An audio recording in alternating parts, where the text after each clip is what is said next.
If only I had a better countdown. Oh, wait, I do.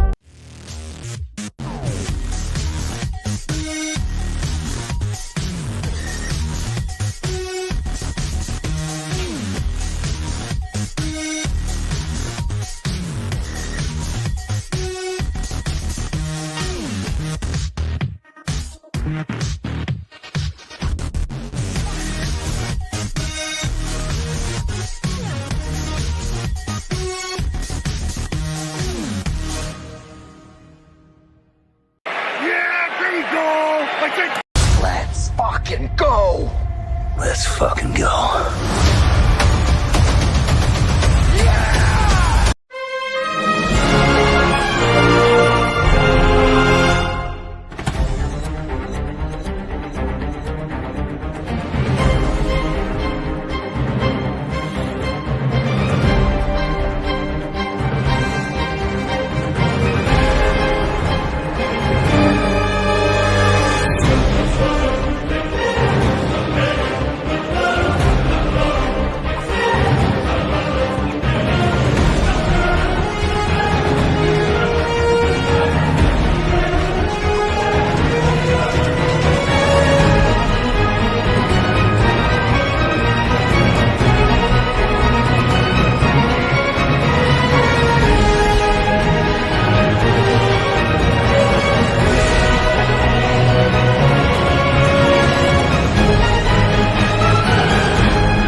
All right, boys and girls, welcome aboard. It is time for the Thanksgiving Fallout edition of NFL Pregame Party. I am your host, Joe's Atmosphere, and as usual, I am joined by the ultimate Broncos fan, Knoxter, and the it's good to be the king, Chiefs fan, Das Wolfen. What's going on, guys? How you doing? I'm doing good.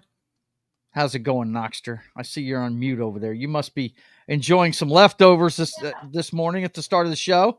No, all the good leftovers are gone. The good leftovers are gone.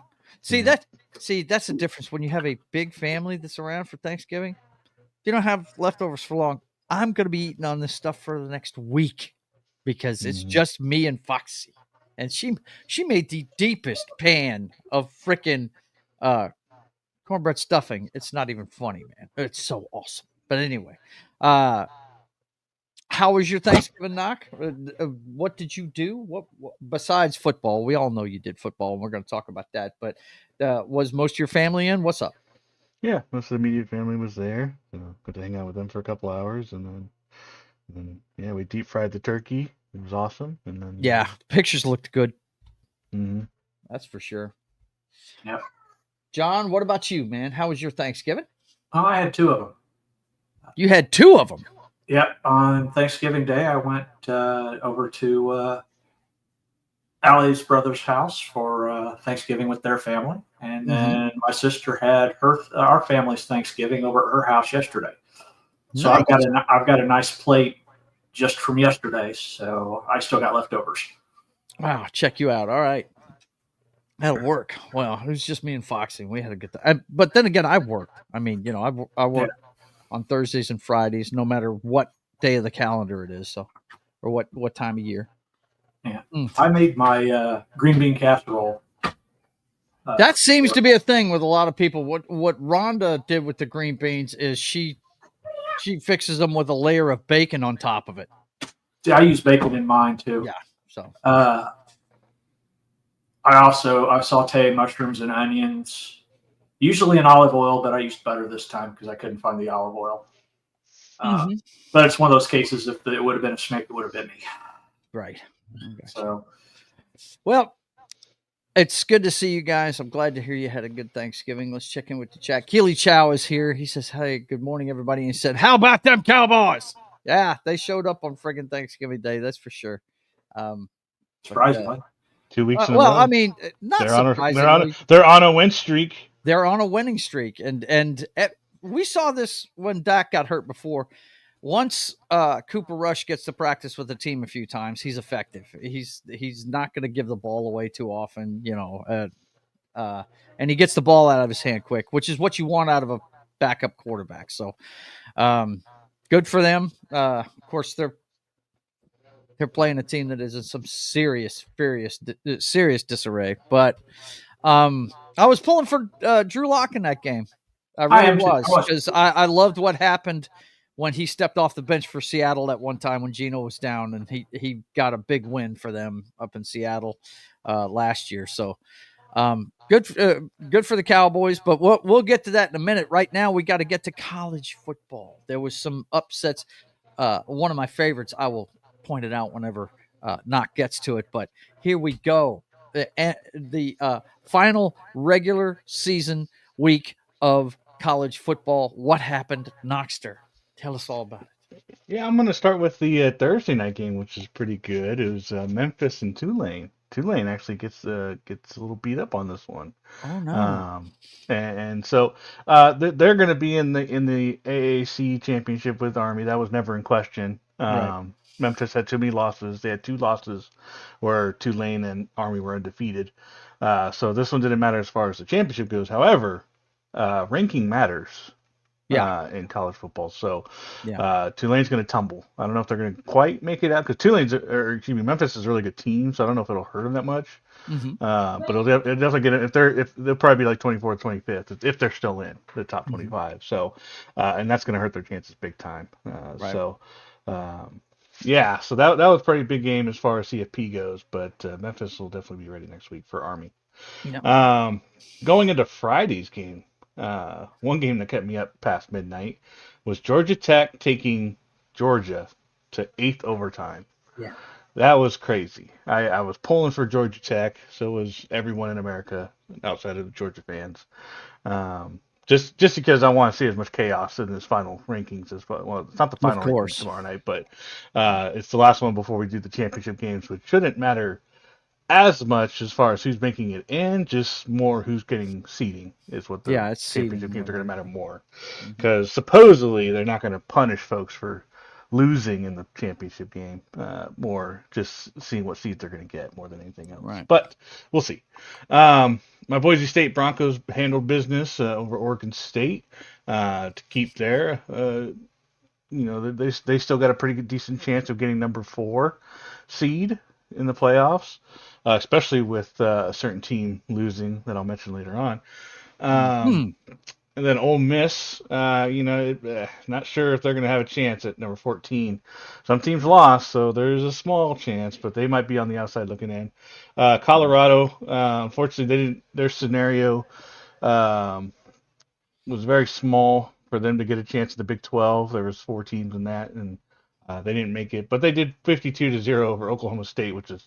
Whoa! They stomped the gizzard out of them. What the hell, man? It's a shitty team. Oklahoma Which is State awesome. I've never liked the Sooners and the Oklahoma State is an in-state rivalry, and I've never liked them. But damn, they didn't even put up a point. Way to go! I mean, it was they didn't win any games in the Big 12. Like this is a year for them. Let's kind of look at some of the other ones. This is a big game right here. Bowling Green in Miami, Ohio. This was win and get in to the MAC championship, and Miami, Ohio pulled it out, and so they get in. And of course, Ben Roethlisberger's alma mater, as a matter of fact. Yep. And then Ohio needed to beat Ball State, which they did handily. So that's your matchup right there for the MAC. Navy got a win, trying to get back into that win column after kind of stumbling. Ever since they played Notre Dame, they kind of got beat up a lot. Yeah. Sam Houston gets the win over Liberty. They were both fighting for a spot in the CUSA. Sam Houston needed a certain thing to happen, which it didn't. So neither of these two are making their game. Gotcha. Let's see here. That was Friday. That was just Friday. That's one day. That's Friday. Yeah. Yeah. Thanksgiving week is pretty wild. There's sports on constantly, no doubt. Go ahead, man. And then, so we're gonna go into Saturday. Washington, Oregon. They're ready for the playoffs. Yeah. Washington didn't have a chance for that. However, the big upset of the day: Michigan over Ohio State. I was listening to Good. this on the way. I was about 20 minutes out from the hotel when I was listening to this over in the car, Mm-hmm. and I was just like, "Come on, Michigan, get those points, go up." And field goals are not a given. No. They're not. There was another team I think that got um, they lined it up perfectly, but they went for I can't remember what team it was. I'll probably remember as I'm going down the list, but they tried to on third down. They ran the clock down to 3 seconds instead of 7 seconds to give them in case something happened on the botched snap or something like that, right? Mm-hmm. And then they had a timeout still. So they could have went on with 7 seconds left, had a timeout, and in case something happened with the procedure, right? Mm-hmm. But guess what? Something happened with the procedure, and they ran a clock, and then they had to go into overtime. So, Oops. yeah. And then of course you had Texas A&M, probably one of the bigger games of the day. Texas, I mean, they pulled it out 17-7. Ewers kind of kept throwing interceptions in the red I don't zone. think Texas is scaring anybody at number 3. I don't really think they are. Yeah, well, they'll be number 2 next week, but yeah, even still, yeah, it's going to be interesting to see what happens to Ohio State because of this. Yeah. Because their highest rank was fifth rank or fifth seed, Mm-hmm. and you want to get to that 5 through 8 in order to have a home game through the first round of the playoffs. So if this drops them down to like 9, or 10, It's they still going to have be to go on the them. road. It's still going to be them against Oregon in the Big Ten championship, though, right? No, because they lost. I was going to go over that here in a bit. Okay, Because that's they fine. lost this. Yeah, it's Penn State. Wow. Speaking Do of they Penn still State, have they took care of divisions in business. that conference? Is that what No, it is? it's Really? its only Okay. conference. No, All they right. lost it. So Penn State. It was a scenario I broke down last week. Penn State needed Ohio State to lose in order to make it in. Ohio State lost, and Penn State won their game against Maryland very Wow. handily. So, in order for Indiana to make it, they would have had to have Ohio State and Penn State both lose. Wow. And Indiana beat the brakes off of whoever they played. We'll see them in a They handled second. their business, but other people didn't. But Penn Yeah. State won, so by a lot. So Penn Mhm. State is in the Big Ten. Notre Dame got over on USC. I think there was 2 pick sixes to end this game. Good. Against USC. Couldn't happen to So a nicer college team. Yeah. again, I was going for USC just because I wanted chaos. But speaking of chaos, Miami has fallen to Syracuse. Oh. 42-38. So there's a chance that they may drop out of the running entirely because because of this loss, they're out of the ACC championship. It's going to be Clemson and SMU, and there's a chance because of the 3-loss SEC team, they could get a bid probably over a 2-loss ACC team. So it's going to be interesting to see tomorrow night what the committee's thinking. Tennessee over Vandy. Vandy went up 14-0 to start the game. They got the opening kickoff for a touchdown, and they were going up. But in the second quarter, Tennessee woke up and just never stopped and went for the win. SMU is ready for that championship game. Hang on one real quick, man. Jason's good to see you. He said my Hurricanes broke my heart, but their defense has been horrible all year. It has been. Well, hated for you, man. Go ahead, and it's good to see you there, Jason. And Keely Chow says Miami will never be back as long as they're an Adidas school. He says that every week. Oh my God. He says that every week. Under Armour's where it's at. Yeah. Everything else is overrated. I could care less about that. So. Yeah. Okay. SMU over Cal. Hang on. Okay. I'll hang on. Looks like he's being attacked, probably by an animal. I would imagine. No, sorry. And then there's Indiana over Purdue, 66-0. So that holy, yeah. What a year for Indiana, though, man. What a year. I mean, Purdue is the worst team in the Big Ten, but but still, yeah, that's pretty crazy. They handled this. This was probably the game of the day to watch. South Carolina and Clemson. Yeah. Because it looked like Clemson was going to stomp a mud hole in those guys. They really did. And now South Carolina is excited right now because the guy, the kid that did this was Sellers. Mm-hmm. He's a freshman, and they had rough start, but they've beaten some quality teams, and so they actually have a decent chance, especially being ranked at 15th and with a win over number 12, to maybe jump over Alabama and get a spot in the playoffs Yeah. with some of these losses that happen. So very Mhm. interesting. Alabama, this is a boring game. Alabama takes care of the Iron Bowl. Nothing much there. Arizona State clinched their spot with this win over Arizona. Um, Iowa State gets a big win over Kansas State. So these two are going to be in the Big 12 championship. Colorado needed Houston to win over BYU in order to get in over Iowa State. So that was Colorado was hoping Houston would do it. They did not. BYU, fortunately, it looks like they didn't really have a scenario after Arizona State won earlier in the day. Gotcha. So that was a big mess in the Big 12. So it's Arizona State and Iowa State. Kind of looking at these other ones. Mizzou, good for them. Fine. Sorry, John, they're irrelevant. I know. Illinois gets a win. They're going to stay in the top 25. Fine. Right. UNLV, that's going to be who Boise State plays next weekend. Number 22. They'll be probably a couple spots higher, but that's the Mountain West Championship right there. Yep. Just a couple interesting ones. Let's see here. Louisiana gets their win, so they clinch their spot in the Sun Belt. Yeah, my brother was actually rooting for University of Louisiana at Monroe, but yeah, it wasn't meant to be. Yep. Let's see here. Anything else? Because you got to break down conference championship weekend. It's not much. Yeah, there's not going to be a whole lot to discuss there. But Jacksonville State over Western Kentucky. This was an interesting one because Sam Houston beat Liberty. So they were hoping that Jacksonville State would beat Western Kentucky, but instead Western Kentucky beat Jacksonville to make it into the championship. So they're going to actually do a rematch next week of this game. So kind of interesting there. Jacksonville State, I was kind of curious of what they were going to do if they were going to want to play Sam Houston, or because then they could just throw the game, which sounds kind of weird.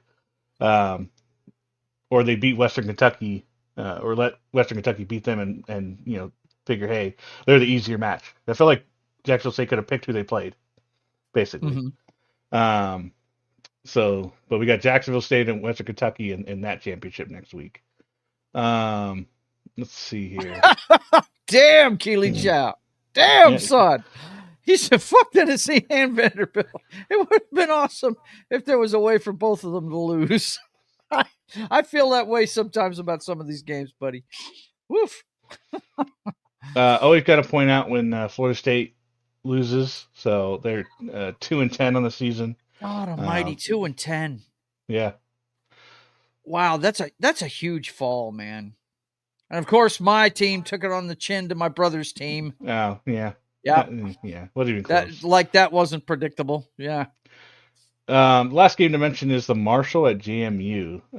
Went into second overtime for this one. Marshall came back in this one and forced overtime. Marshall is the other division leader in the Sun Belt. There's only one conference that has divisions, and that's the Sun Belt. So it's Marshall and Louisiana for the Sun Belt Championship. Yes! Go Raging Caesars! Go! So here, just real quick, here's the championship starting on Friday. You got the Western Kentucky and Jacksonville, like I said. It's pretty much a rematch. That's Tell on us Friday the conference night. it is, too, because some of us, like me, are just total dumbasses. This one is the... Hang on, I think this is the Conference USA. Yes. Yeah, Conference USA Championship. And then you got the Mountain West at 8 p.m. Friday night. UNLV at Boise State. And then you got Tulane at Army. Ooh, that's going to be on TV? Yeah. This will be on ABC. Lock the house. All right. So that's going to be interesting. I hate that, though. I mean, I'm from Louisiana, and I root for Army. I mean, Tulane's had a good season. I don't want to see them get... hopefully, that'll just be a really good game. Hopefully. We'll see what happens. Yeah. I don't know. They both had great seasons, though. Both of them did. Oh, yeah. Shout out to both of them, man. Yeah. Yeah, Tulane had a couple of losses early and took it on the chin and then came back. But then unfortunately, the CFP hopes were dashed with the loss of Memphis. And then Iowa State and Arizona State for the Big 12 at noon on Saturday. And then you got, of course, the little MAC action here. Ohio at Miami, Ohio. Mm-hmm. And then at 4 o'clock, you get the SEC Championship, Georgia at Texas. Well, versus Texas. It's interesting. It's in Atlanta, Georgia, at Mercedes-Benz Stadium. So I'm wondering, it's probably gonna be a home game for Georgia, since it's in Atlanta. But and then for the big this one right here, I believe is the Sun Belt. I don't know. I'm sure why they didn't fill it in.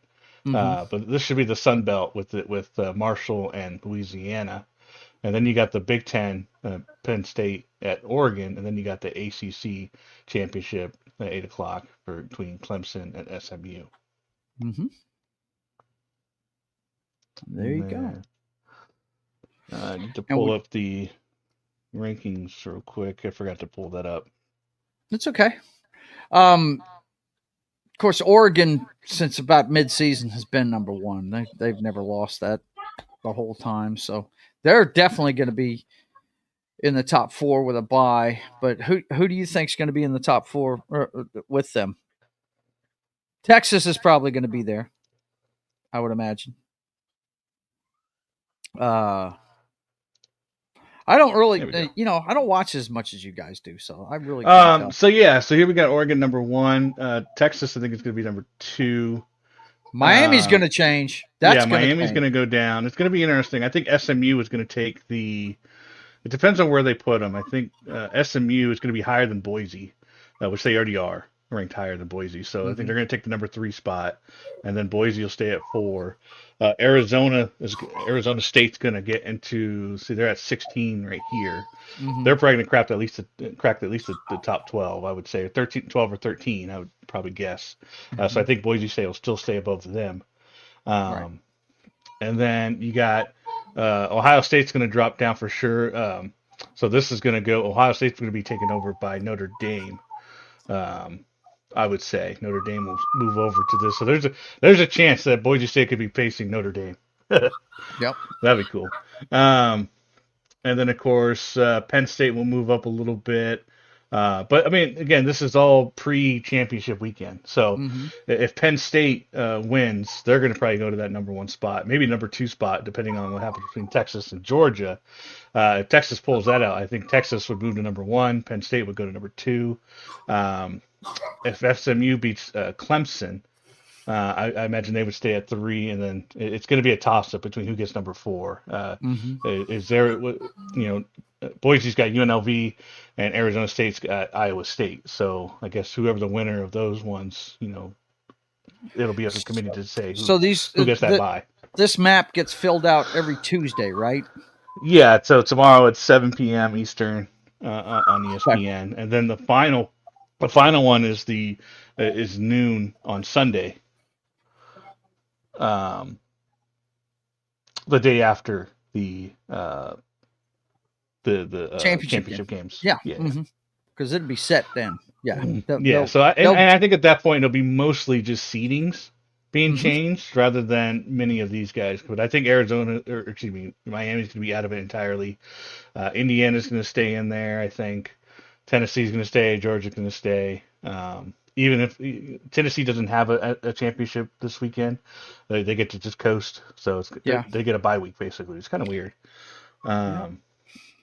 Indiana's not going to have a championship game, so they're going to have a bye week, so to speak. So, it's gonna. And then so we'll see what the ratings are tomorrow night. So that's pretty much it for the college side.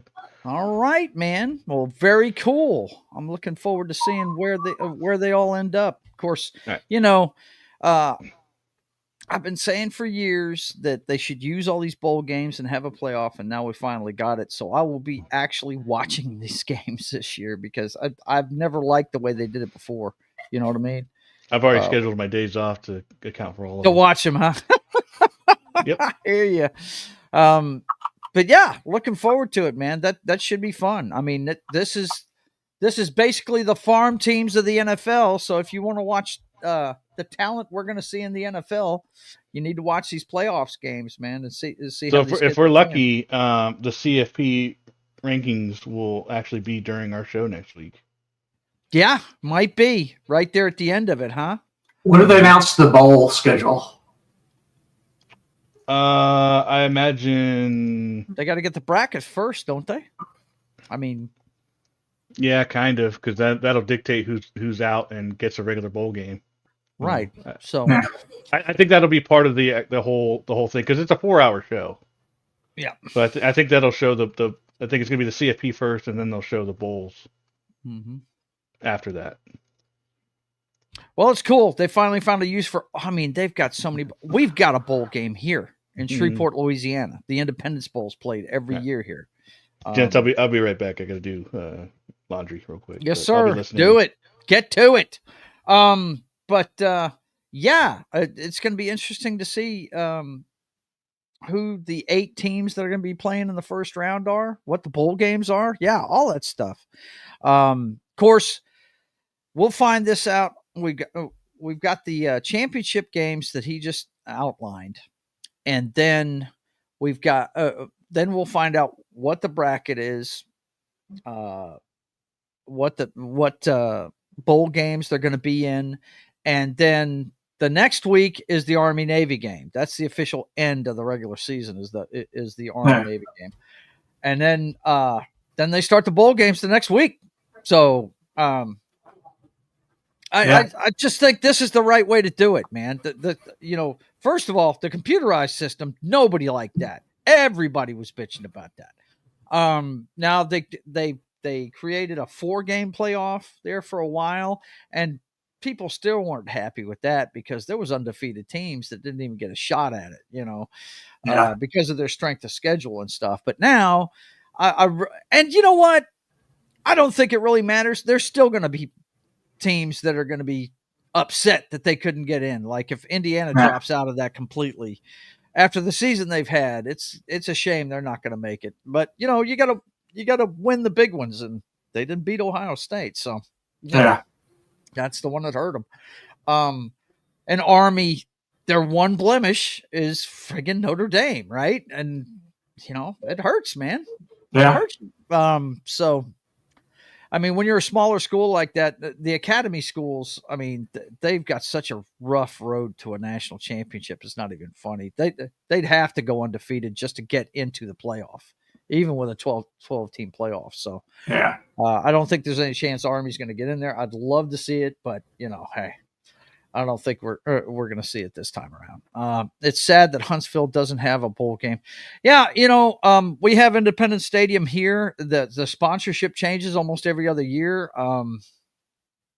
But I believe we used to have the Big 12, and I can't remember who the other conference was. But I'm not sure. I'm always interested to see who's going to be in it. Army came last year. They were here last year.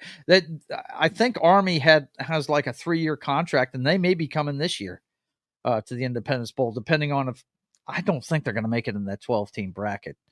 But if they had, it probably would have changed. I mean, but the Independence Bowl has been here for a long time, since I was a kid. So, but anyway, thanks for that, Knock. Appreciate it. I just need to see what bowl Mizzou's going to play in, because they're bowl eligible. So, right, yeah, Well, there's a lot of bowl games, and it's fun to see where your team's going to end up. My team, I think they're bowl eligible, but I'm not even interested in watching. Look, after Lincoln Riley gutted our offense, it's, you saw what LSU did to him yesterday. Yeah. It's going to be a couple of years before my Sooners are back on the map. So, but anyway, let's get into the NFL. You see there some of the highlighted players that are going to be playing this Sunday, but we've got a lot to talk about before we even get to Sunday. We got a lot of other games that were played between Thanksgiving and now, starting with the Chicago Bears at the Detroit Lions.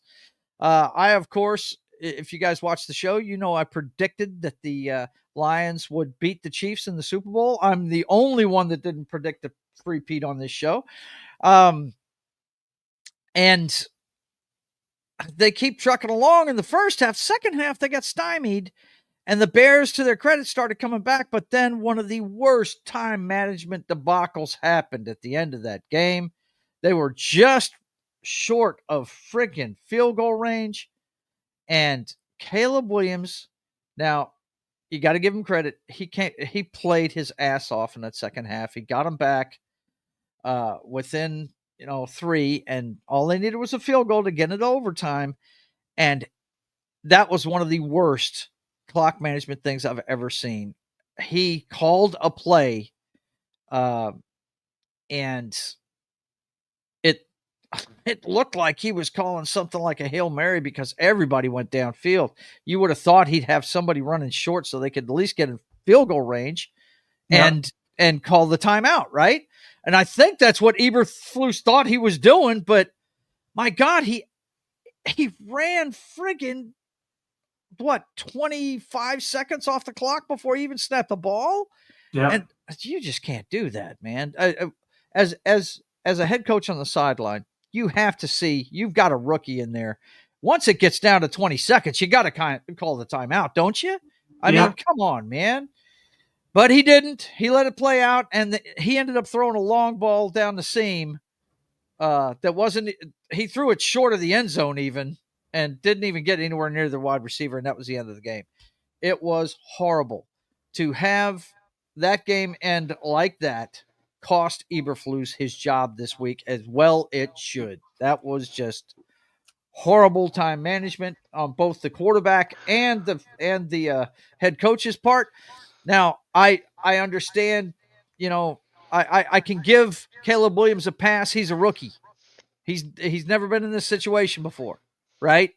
But you can't give Eberflus a pass on this. He's the head coach. He's supposed to know what to do. You know who would have played to win the game? Lovie Smith. Lovie Smith would have played to win the game. Actually, no, that's Herman Edwards. That would have No. Yeah. I wasn't misquoting. I was saying Okay. because it's the Bears. Right, Lovie the Smith. Bears. Lovie Smith would Yeah. have known what to do. Yeah. But Eberflus didn't, and he blew it completely. By the way, our good friend that follows the show has decided to rear his head and say hello.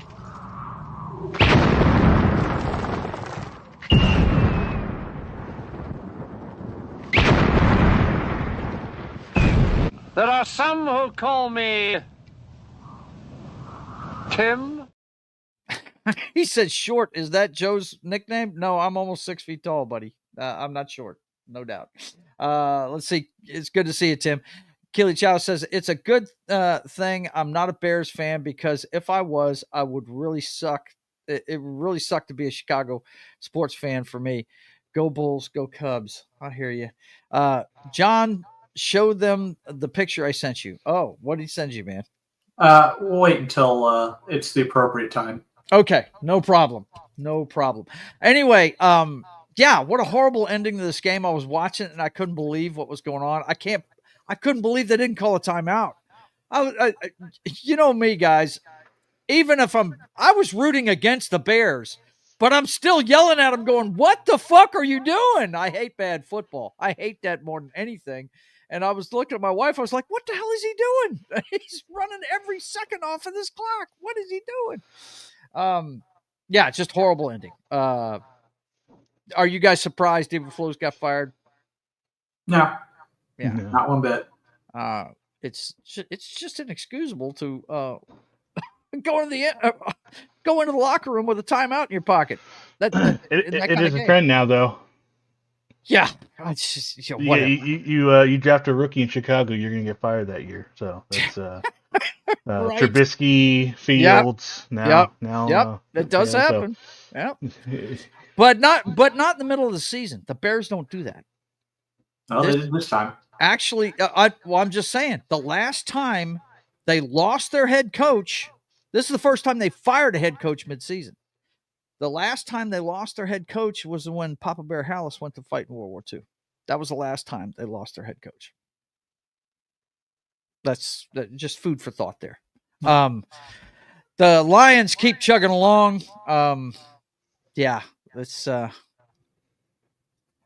I'm still liking the Lions. So, okay. Next one we watched on Thanksgiving, the Dallas Cowboys at the Giants. Now, I had to go to work, so I did not see this entire game. I saw Drew Lock's I saw the Giants' first score where Drew Lock kicked the pylon and didn't score, and they just ran it in with the running back right afterwards. Yeah. But the rest of the game, I'm sure, ended up going the way I think it did. They probably murdered Drew Lock all day, and Rush is an effective backup. Once he's had a couple of games under his belt, he gets rid of the ball quick. You guys tell me what happened. Knock, what'd you think of this game? I don't know. You get one of those games where it's two bad teams and it turns into not bad game. Right. That's pretty much even what it playing was. field, right? Yeah. Well, and let's face Slight it, advantage to Drew Lock did almost bring him back. Did he? Yeah, he got within a touchdown. Wow. He scored 10 points in that fourth quarter. Wow. I was pulling for him because, like I said, if you guys remember when he was playing for the Seahawks last year, Geno went down with an injury, and that game he played for them was just – it was awesome. He had fun playing, and it was fun to see him throw a few touchdowns and win a game for the Seahawks. It was neat. I root for him because he's former Mizzou quarterback. Yeah. But the Cowboys won that one. We'll see who they're playing next and see if they can keep this winning streak going. Because believe it or not, they're in the middle of a 2-game winning streak, I think. So good for the Dallas Cowboys. They're not going anywhere though. Neither one of these teams are. I don't think Philly's going to win that division in a walk, and Washington, they're in the playoff picture right now. We'll look at it at the end of the show. But if they continue to stumble the way they've been doing, they could fall out of it. So anyway, let's see what was next. Oh, yeah. Miami, once again, true to form, can't play in under 40-degree weather, right? The Packers, man, we never really talk about this team too much. And they're a scary football team when they're clicking, man. They've got a good running back in Josh Jacobs. I know you guys know all about him. He was ex-Raider, and I'm sure you're glad he's not in Oakland anymore or Las Vegas, wherever the hell the Raiders are staying this week. But the Dolphins, I thought, with Tua being a few games in and they're throwing touchdowns again and having a good time, that maybe they could pull something off. But, yeah, the Packers defense shut them down there. So I think they're not throwing to Tyreek. I don't know what's going on. It's like, is it because the defense is scheming to take him out of it, or is it because he was out? There was a couple of times he was wide open, and I'm like, yeah. Tua's, he's only a few weeks back from a concussion. So, I mean, I'm not making excuses for the guys. It's just, yeah, you're right. You would think he'd be targeting number 10 as quick as he could every time because the guy can outrun everybody on the damn field. But give it to the Packers, man. Their wide receiving core, they drafted all these guys. They've developed them. They're playing well. And you remember who I picked to go all the way? Yeah. I mean, Chiefs, but I mean, for the NFC. A rematch of Super Bowl I, right? And you're looking for a different result this time. Yeah. Yep. Knock, what'd you think of this game?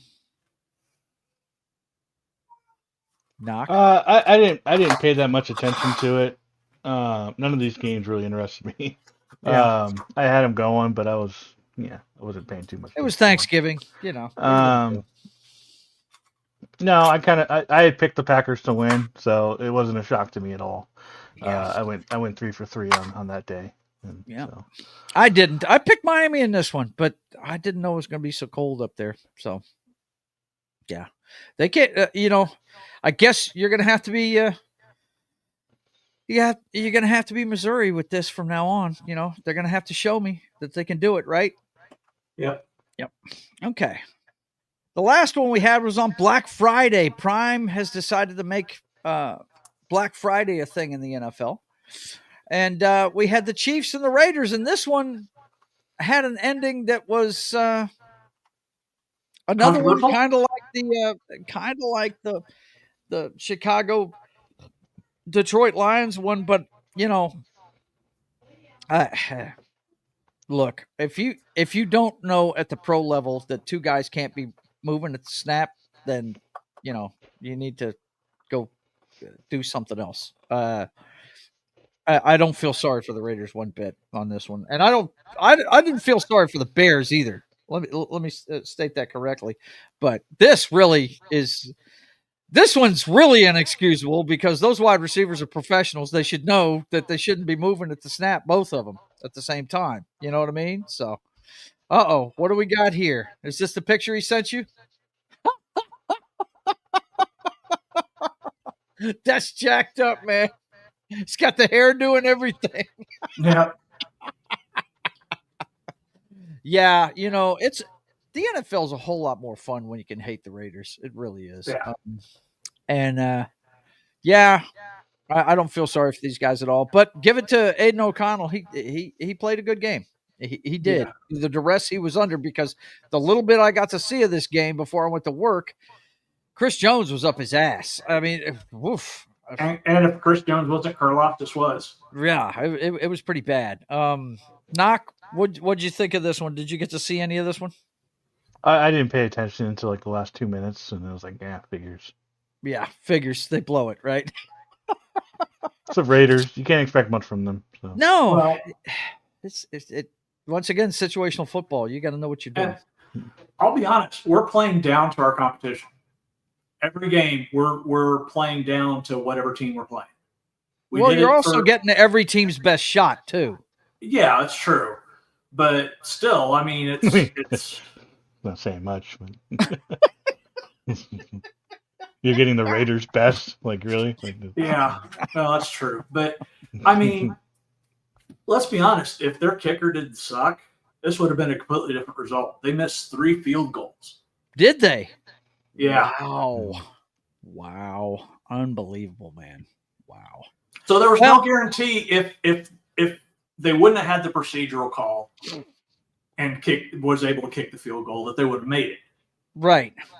You know, because he was 1 or 4 on the night. So, yeah. Mm-hmm. And the one was a chip shot. Yeah. Well, I can tell you this, man. They're playing in a dome now. So don't expect much out of the Raiders, even when they have a good team. I don't know what it is about dome teams, man. They struggle to win big games. They struggle to win in the postseason. I mean, just look at the Minnesota Vikings. They played outdoors in one of the most nobody wanted to go play up in Minnesota. You think it's bad in Green Bay. Go up in Minnesota in the dead of January and try to play a football game in the blizzards they have up there. Nobody wanted to do that. They went to 4 Super Bowls.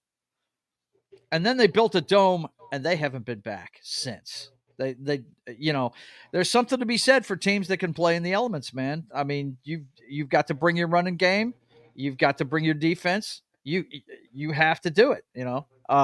The Niners, today, we're going to talk about it here in a minute. They're going into a brutal environment. They're used to the friggin' Northern California. Yeah, it's a little bit chill sometimes, but when they think of chill, they think about, you know, at the most 55 degrees. That's chill for them. You know what I mean? They're going into a blizzard today in Ocean Park. I don't know if you guys have seen the pictures of that place yet, but it's bad. Yeah. It's got lake effect snow. Yep, exactly. And we've seen that all over the news. So, okay, let's get to today's games. The first one on the docket, Harbaugh's Chargers going into Atlanta to play the Falcons. Is there a more disappointing team this year than the Atlanta Falcons, boys and girls? I mean, they were feeling hyped about themselves with Kirk Cousins coming in, and they have not performed. I'm pretty sure Tampa Bay has either overtaken them. We'll look at the standings, but they're No, nipping they have their not. heels. No. Huh? I'm not. Yeah, I'm not agreeing with what you're saying right now Okay. at all. Okay, go ahead. No, there's teams that would like to have a 6-5 record right now. That's true. That's true. And leading Yeah. their division. They are leading the division. So I mean, you can say disappointing, but at least they still have a chance to get back momentum and not be too late to the punch. Like they're in the lead right now. So Right. Disappointment is kind of. I mean, the Texans are 6-5 right now. So I mean, it's like. Well, a lot of the talking heads were putting this team in the Super Bowl whenever they got Kirk Cousins. No, I don't think anybody really believed all that. Mm-hmm. Okay. Well, Harbaugh's Chargers are going to come in there pretty pissed off today, I think, after the game against who was it they lost to last week? Was it the Chiefs? No, it was the Ravens. That's it. The Harbaugh Bowl. That was it. And dude, that guy you were high on, what's his last name? Quentin Johnston. Yeah, Oh he's had the year of Jerry Jeudy. Well, yeah, when Jeudy was in Broncos. He cannot buy a catch for nothing, man. It's a shame. The kid's talented, but wow, he's got the yips when it comes to fucking catching a ball. I mean, their leading receiver is McConkey, and I'm like, wow, that guy's a dwarf, you know. If we could just get the ball into Quentin's hands and get him to catch it, you know, that guy's really talented with the ball in his hand. So it's a shame. Just got to get it there first. You do, and they're playing in Atlanta. But I don't know. I think at this point in the season, you are what you are, and I think the Chargers are playing really good defense. I don't think I've ever seen Herbert run as much as he's running right now. He's kind of taken it into his own hands with his receivers dropping balls all over the place. We'll see what happens. I'm going with the Chargers in this one myself. Knock, what do you think of this one? Skip me for a second. Yes, sir.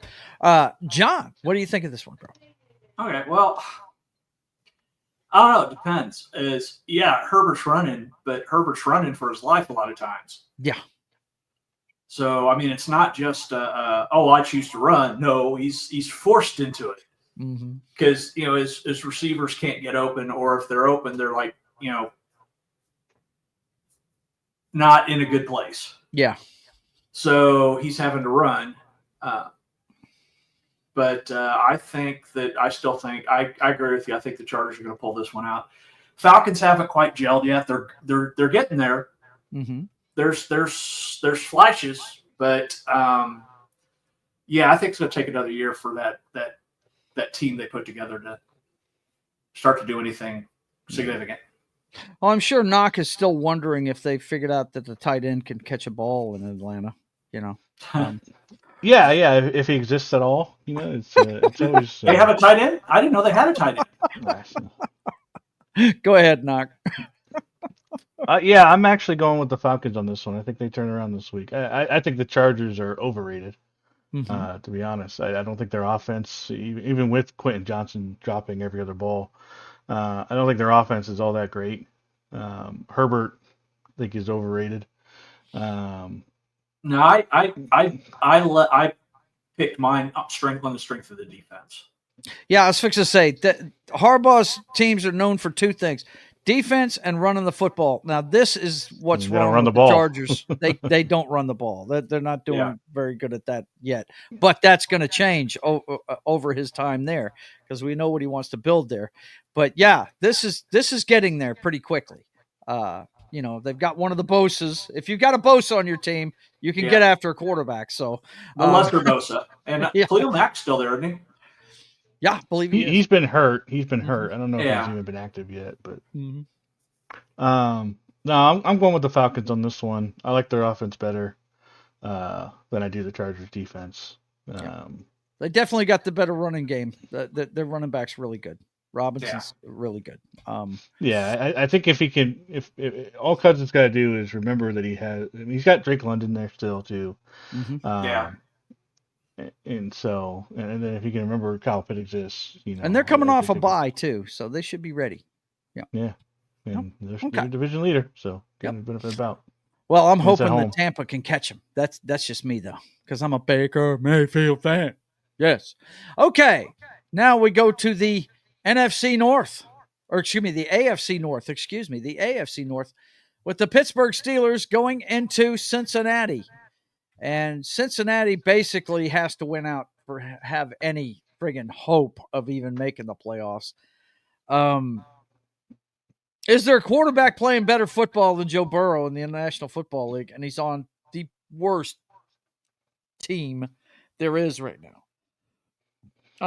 Especially defensively. Good Lord, man. They're bad. You can make an argument that Lamar Jackson's playing better than Burrow is. Well, you could. I really well, Josh Allen too, for that matter. Yeah, Josh Allen. Yeah. But I mean, you guys know me and quarterbacks, though. I like guys that play from the pocket. I really do. Yeah. And this guy, nobody's playing better from the pocket than that guy. I can tell you that. Nobody is. But one guy cannot look. Dan Marino played how many years in the NFL? Did he play in the NFL? And he went to one Super Bowl. I really, it's a shame that they can't get the right pieces around this guy. But they're playing Pittsburgh. Pittsburgh coming into their house. I'm sure they're going to give them their best shot. Pittsburgh, they're on a bit of a losing streak. They've lost the last two. They went into Cleveland and got beat up last week. So in the first snow game of the year, which I loved. I thought that was great. And very happy for Jameis Winston in that game. I feel like that one's an anomaly more than anything. Yeah, it is. To really take any data from, when it comes to weather. Right. Yeah, I mean, had I known the weather was, I'm just not up to snow. I don't check weather dates. I'm not that hardcore. I don't either. But the one stat that I thought was interesting is that the Steelers have a problem going to Cleveland. They've lost 5 of the last 6 there. So I didn't know that before the game. I was like, whoa. That I wouldn't have minded so much. But if it was the snow, I would have picked Chubb over right. Najee Harris. Yeah, so the best running. I definitely would have picked the Browns. Right, for sure. But oh well. But what do you think of this one, Knock? Do you think the Bengals are going to treat it like their Super Bowl and take these guys out, or? I mean, maybe if it wasn't for T.J. Watt and that defensive line, like Burrow, that poor guy, I feel bad for him already. Game hasn't even started. He's already been sacked. Yeah, he's already been sacked on his way to the stadium. yeah, he got out of the car and there was a defensive lineman waiting for him. I don't know. He's going to throw for a lot of yards, but that defense can't stop can't stop a paper bag. So it's not going to matter. The most yards thrown by a quarterback ever, and still with the amount of losses he has, I think, is the unofficial stat line right now. Yeah, that's it. And the trend's probably going to continue today because Steelers do hang their hat with defense. And you see it there; they're number 5 in defense, and T.J. Watt is a beast. And I feel like the Dolphins have a better chance how bad the Bengals line is. Good Lord. Yeah. It's amazing that he can throw for as many yards as he does. I don't know if you guys have watched him play, but most of the time he's having to run around in the pocket just to set his feet to throw a football. It's just horrible, man. And the shame of it is, he's from Ohio. So unless, I don't know, we'll find out. He just signed a huge contract with him. How many years? Was it 5 years that he signed with him? I can't remember the details of it, but 3 or 5. After that one is over with, if he stays with this team, I just don't see him ever sniffing the Super Bowl again. I mean, it's bad stuff all the way around. But anyway, I'm going with Pittsburgh. Knox, sounds like you're going with Pittsburgh. Who you got, John? I got Pittsburgh. They've got a better running game. Yeah. And their defense is much stronger. You get T.J. Watt. I mean, right. Yeah. I mean, he could throw for 5 touchdowns and beat him. I mean, because Pittsburgh's not going to score a lot of points, but they hang their head on defense. He may not get those 5 touchdowns today. So, okay. Got to have time to throw. He's got to have time to throw, and that's something he's not going to get today. Next up, we got the Houston Texans. This is a good old-fashioned AFC South slobber knocker. Look at those fucking stats. Yeah, it's unbelievable. Look at that. You want to talk about tilted. I mean, just but Houston, I got to tell you, is not playing great football. They're really not.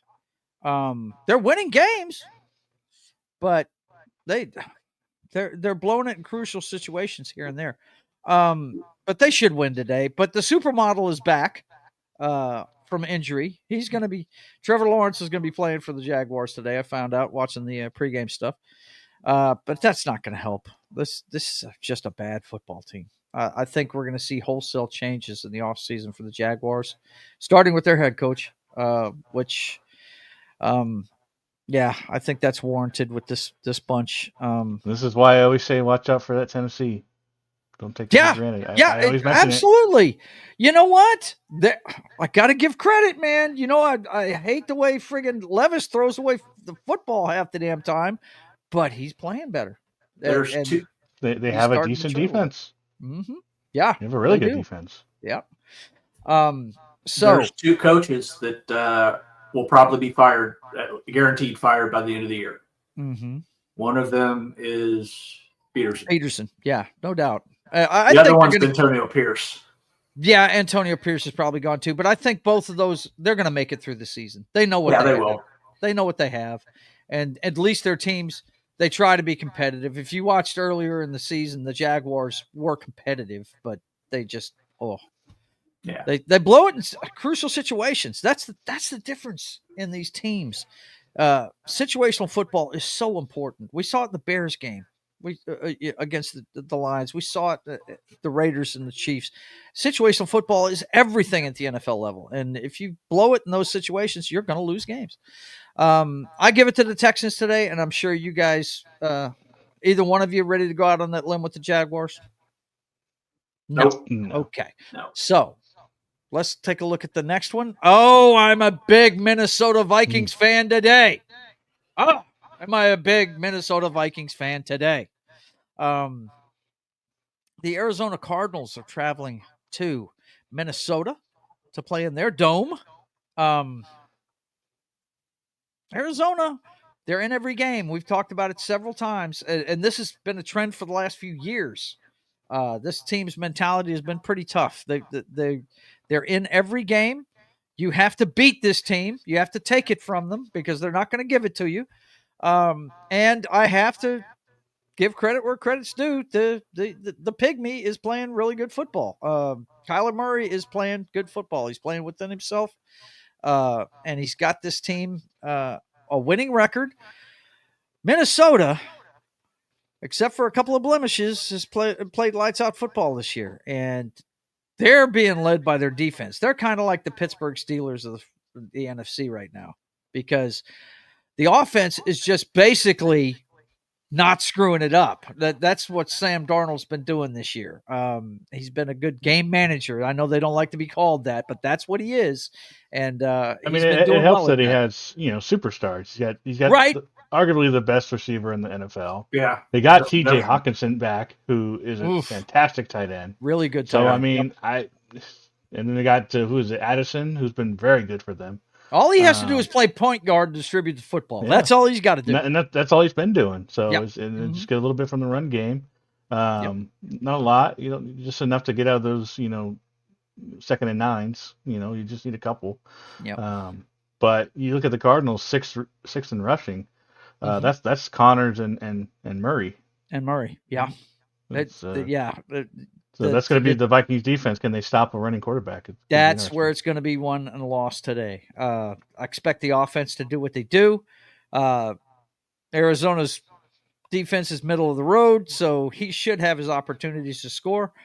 But definitely. It's on the Vikings defense to hem in Kyler Murray. Don't let him get – that should be priority one for them, is just keep him hemmed in. Do not let him get away. And you do that by getting your ends upfield, but not past the quarterback. Work your way inward once you get there, because If you go past him, he's going to duck right under you and take off. Yeah, you'll never see him again. You will not until see he's him 30 again. 30 yards down the field. That's it, man. So that's Do the not key lose for sight them of him. today. I think they can do it. I think the defensive coordinator for the one thing that will stop a running quarterback, and it's been Lamar Smith in Baltimore's Achilles heel. Lamar They're not Jackson, good against the blitz. Please. I don't know what it is with you and Lamar Smith, but it's Lamar Yeah, Jackson. I keep saying that Lamar Jackson. Lamar Smith used to be a backup for the Seahawks. That's why my brain defaults to that. Lamar Jackson has never been good against the blitz, and that's how you really want to attack these rushing quarterbacks. You want to make them make a decision fast, and you've got to play good man coverage behind it. And Minnesota's built that way. That's what Flores does. So I'd have to give the Vikings the edge in this one today. Knock, what do you think? I don't know. I feel like this could either be the Vikings handling business or the Cardinals just blow the brakes off of them for some reason. I don't know why I'm getting that feeling. It's just it feels like one of those games where the Cardinals look like amazing, and then next week, no matter who they're playing, they'll lose. Right. Because they're usually not consistent, right? Yeah. It's one of those games where like they shock everything, and then next week they'll probably just lose a bad one. Like they won't score any offense. Like, do you feel I get that strongly vibe. enough to pick them this week, though? No, I'm sticking with the Vikings because they've just been 9-2. They are you said it earlier. At this point, you pretty much are what you are, and they're a 9-2 team in the NFC North. It's crazy. Yep, and they're not the division leader. It's in several other crazy. divisions they'd be leading it, but not in that league, not in that division. John, what do you think of this one? I think K1's going to come up a little short. Okay. Sorry. Awful, just awful. All right. Sorry. Yeah, I don't think the Cardinals going to do it. They're like Knox said, they're just too inconsistent, and the Vikings are just too good right now. Yeah, their defense and they're at home. Yeah. I don't think enough people are talking about that defense, man. That one linebacker they got, it looks like Thor with that fucking Vikings helmet on. What's his name? Van Ginkel? They got him from Miami.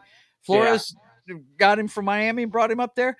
He's the Teddy Bruschi of that team now. He likes to do the fake I'm rushing and then drop back and get the pick, man. He's done it a couple of times this year.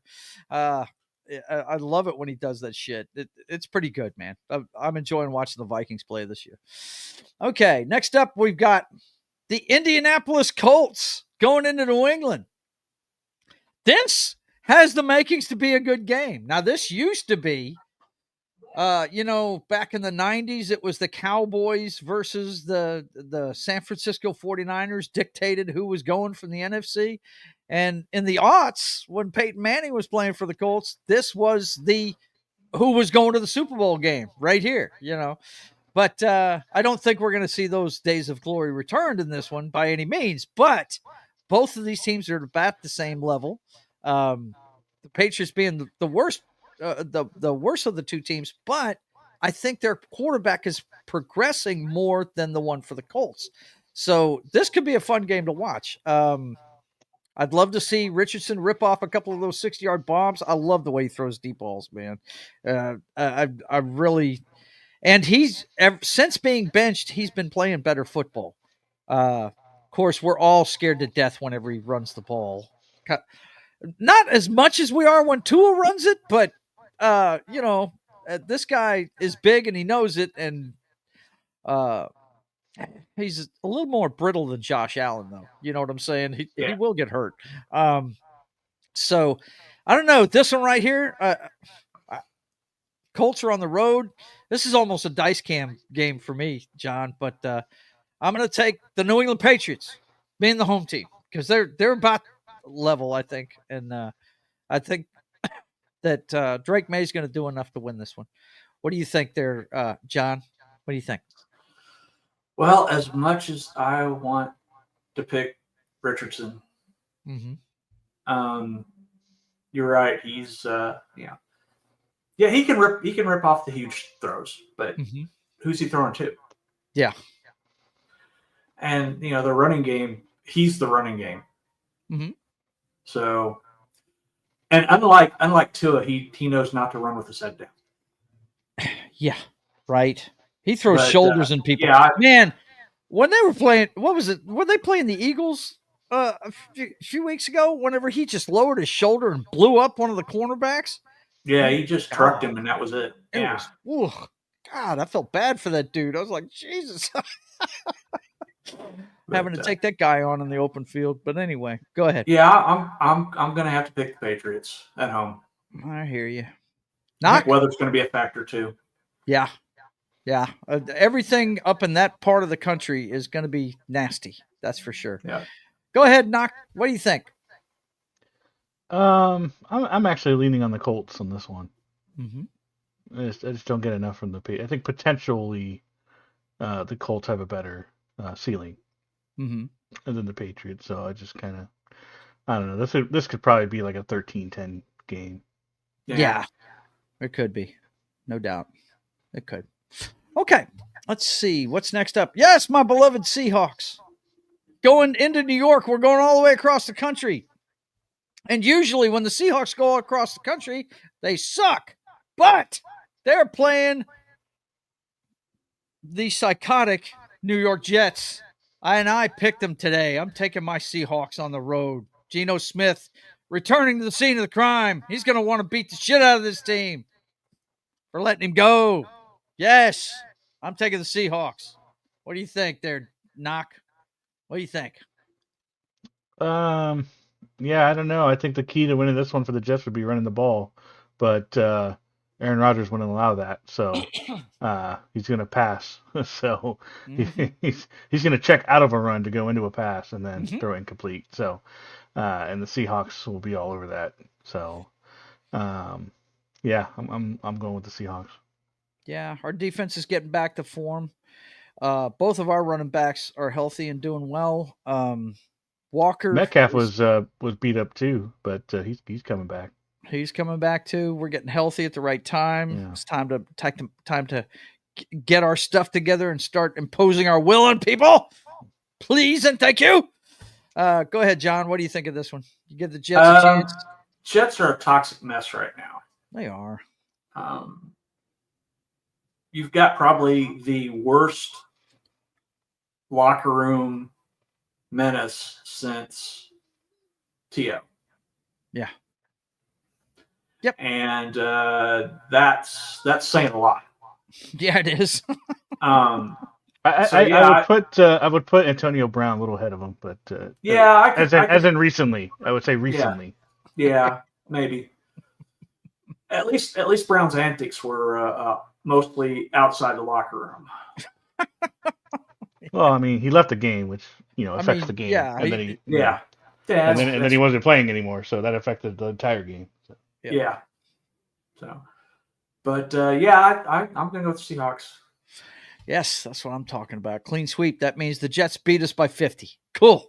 Sounds good. All right. Next up, those Tennessee Titans. They're playing better and going into Washington. That's on a little bit of a slide. I don't know though. I picked Washington in this one. Here's the problem for me. Somebody besides McLaren has to catch football for the friggin' Washington Commanders. Yeah. It's just horrible what's going on with their passing game. I mean, they've got a talented kid back there and nobody to throw it to. They just double team McLaren and Brown drops balls. All the one ball everybody saw him catch was that Hail Mary, and he drops everything else that's thrown at him. It's ridiculous. They got a good running game. And that Hail Mary just bounced into his hands. Yeah, right.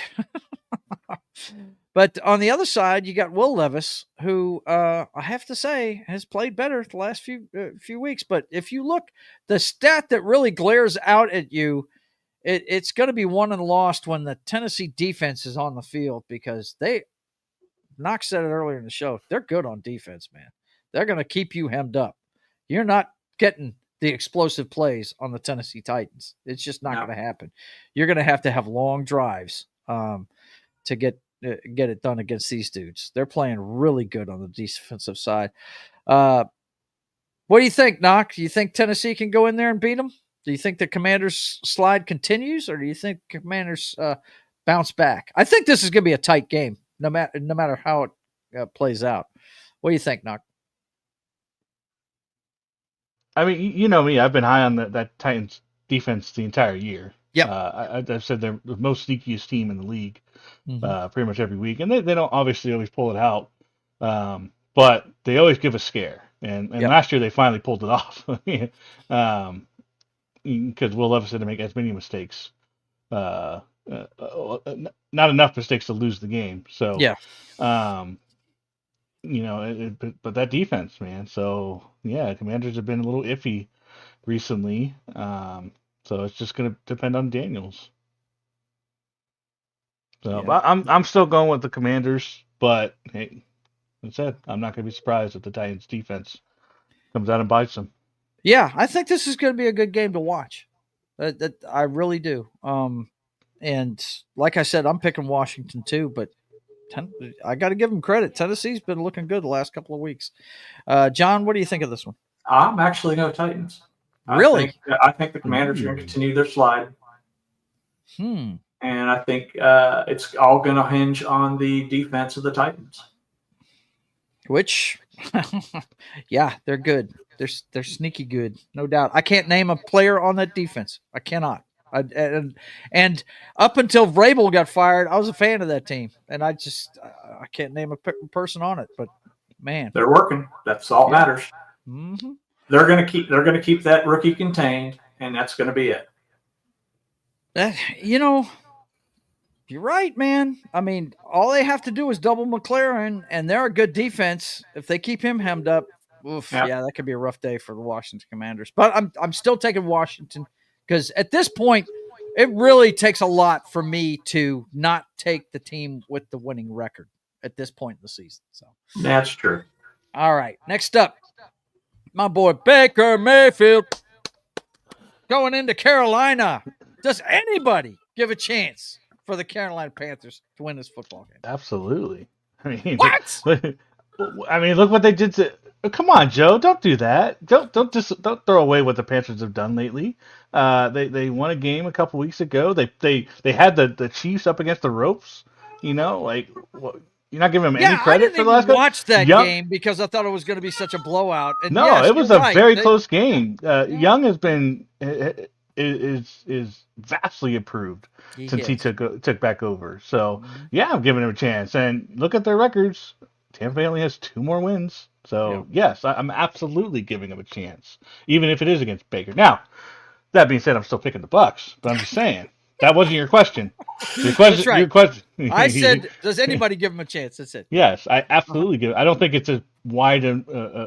Now, Bucks can come out and completely destroy them. Panthers still don't have talent, and Young is still not a world beater. But he's been better, and the Panthers have been better. Thielen has been getting some balls now.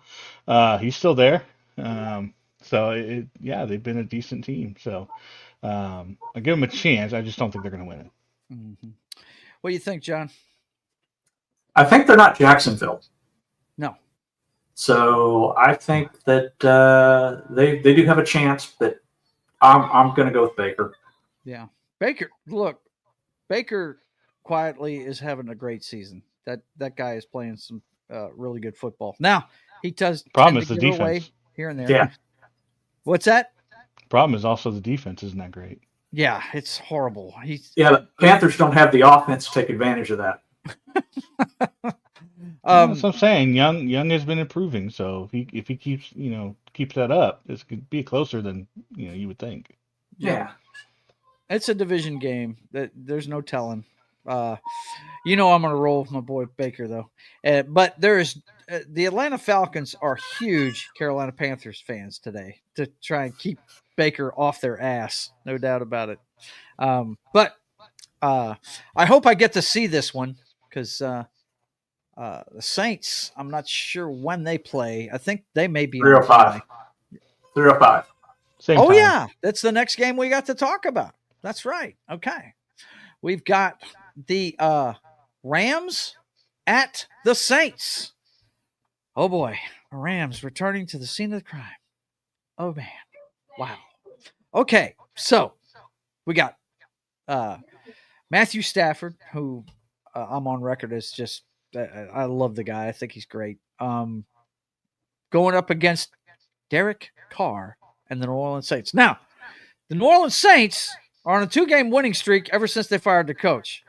And I see every Saints game, guys. These guys are playing their nuts off for Rizzo. They are playing different than they have all year long. The defense is flying around hitting people. Freaking, even though they're one of the worst defenses in the league this season for some reason. It's all the same players, but I don't know what happened to them. But the last couple of weeks, they've been playing really good football, man. And the offense is clicking. But the Rams, man, I just don't know. The Rams are just tough to freaking contain when they've got both Kupp and Puka Nacua on the field. This is almost a dice roll the dice thing for me. I'm going to go with New Orleans because it's the home team, but I would not be surprised if the Rams jumped up and bit them. I would not be surprised at all. John, what do you think of this one? I think I'm going to go dice cam. Going dice cam. Look out, boys and girls. Yeah, I was going to take the Rams, but I'm like, I really just can't. Well, let's see what the dice cam has to say. What are we using today? We're using the big one. The big one? A 20-sided die? No, it's still a 6-sider. It's just the big 6-sider. Oh, yeah, that's great. So we can actually see it. 1 to 3 Rams, 4 to 6 Saints.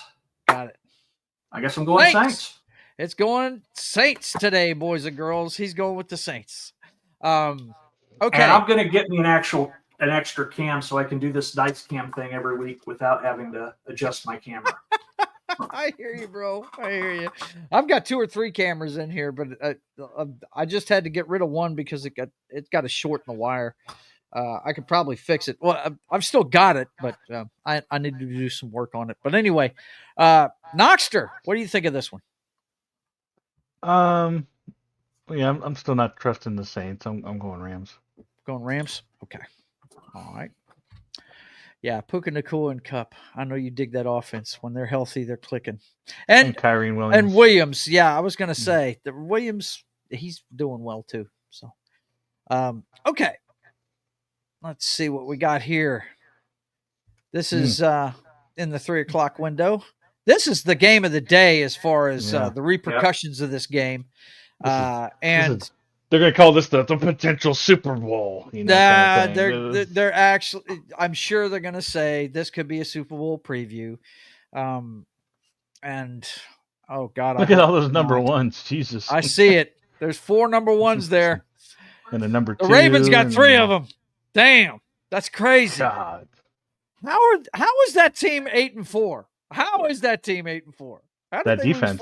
The defense. Yeah, I see it. That's it. This is so not Baltimore Ravens football. If they had a 15th ranked defense, they would probably at least have 2 more wins. Yeah, absolutely. But boy, their defense has fallen off, and I really don't know why. But yeah, it's horrible what's happened there. But dude, everything else, it's insane. King Henry, probably the biggest pickup of the offseason.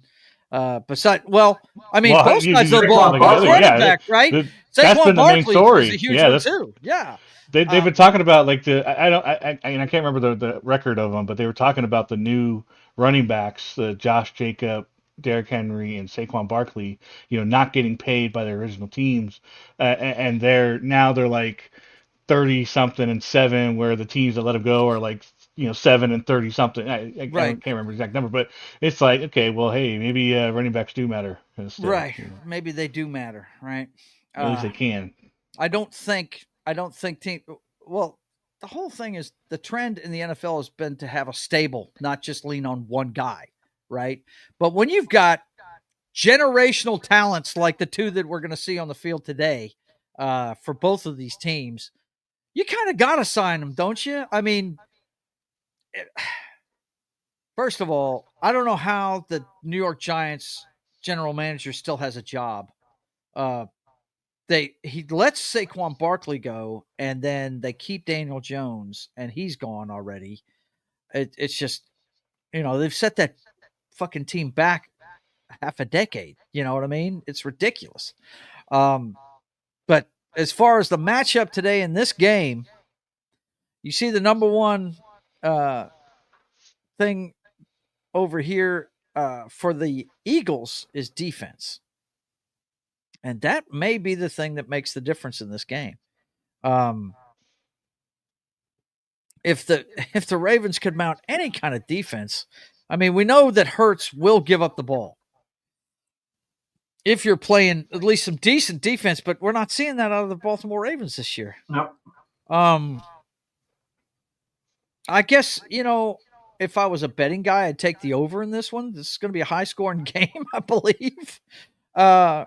What are the elements going to have to do with this game? What's the weather like where you're at up there in Virginia, buddy? What's going on north of you? Well, I don't know what's going on in Maryland, but it's fine. Yeah. Okay. Well, my dad said it was going to be cold for the Washington game, so I Definitely doubt cold. yeah, it's cold, but I don't think snow's happening where you're at, though, right? No, not yet. Yeah. So yeah, this is a tough one to pick, man. It really is. I'm kind of surprised they didn't flex this to the night game, really. But they've got a good one for the night game. Yeah, they have an okay one for the night. They have an okay one. It's probably going to be a blowout, but yeah, this one right here, I'm just going to take the home team. I'm going to say the Ravens are going to pull up. They're going to pull up enough defense to allow King Henry and Lamar Jackson to lead them to a win. That's what I'm going to say on this one. I always go with the home team through default if it looks even to me. Knock, your thoughts on this is something you're going to enjoy the shit out of watching. I know, because both of them are offensive, explosive teams. So go for it, man. Tell us all about it. Yeah, I mean, I'm actually going with the Ravens as well. One, they're at home, and two, this is the kind of games they excel at.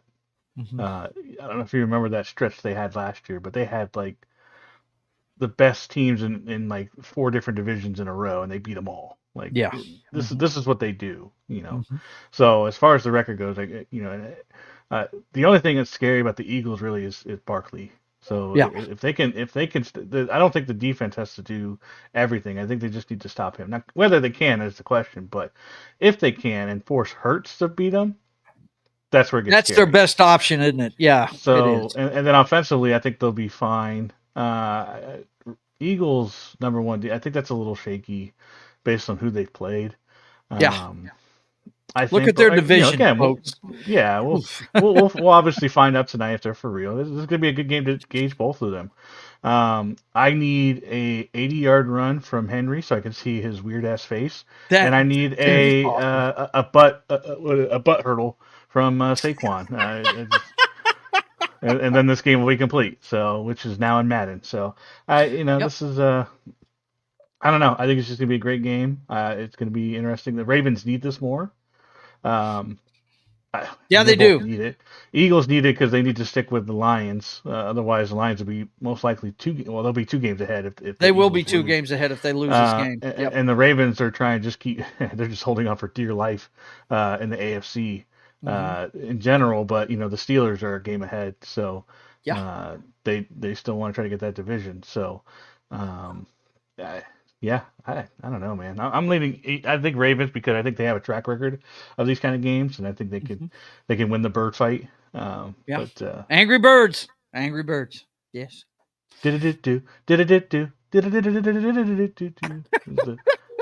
Birds what do you theme think song. of this one, buddy? What do you think? This is, I think this is the game of the weekend. Yeah, it is. Mm-hmm. And we've got Saquon Barkley versus King Henry. And I think this is the game where Saquon Barkley proves he's a better running back than King Henry. Okay. I think the Eagles defense is going to stymie Lamar. And I think that they're going to make now, granted, that's make them beat him with King Henry, but that's a scary thing to do. But I think the Eagles are going to actually beat the Ravens.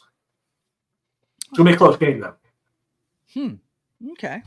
Well, it could go either way. We know that because both these teams are talented. The one difference between Saquon Barkley and King Henry, Saquon does a lot catching it out of the backfield. A lot. He's on. I don't know if you guys know this or not, but he's on pace to break Dickerson's record of single season 2,100. I think it's 2,106 rushing yards, and he's also within range. I believe it's Marshall Faulk yards from scrimmage. Record. All-purpose yards.